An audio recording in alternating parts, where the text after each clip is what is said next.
So I think kailangan natin silang iboto yung tatlong Duterte because I think we need someone solid who love the country and who serve the Filipino people with truth, honesty.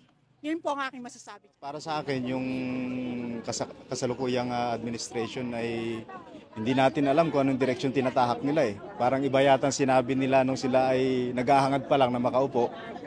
Kaysa sa ngayon na nandyan na po sila. Unang-una makikita natin na nung nakarang administrasyon, malaya pong nakakapangisda yung mga kababayan natin doon po sa pinag-aagawang teritoryo. Pero ewan ko kung naupo sila, bakit hindi na tayo makapasok doon. Kaya siguro panahon na para singilin natin sila sa kanilang ipinangako at hilingin natin kung ano po ang gusto nating mangyari. Ang gusto nating mangyari, ayaw natin ng giyera, ayaw natin makipagdigma kasi wala pong mananalo diyan. Ang gusto natin ay maging malinaw kung ano po ba ang gusto nilang mangyari at ano po ang kanilang plataforma at plano diyan para mabalik na po yung mga taga-norte nating kapatid na dati nang matagal nang nangingisda na bawal nang pumasok diyan. At hinaharas na tayo eh.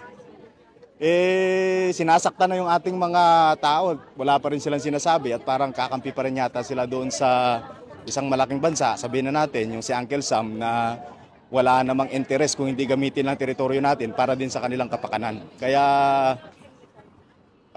mag-isip tayo.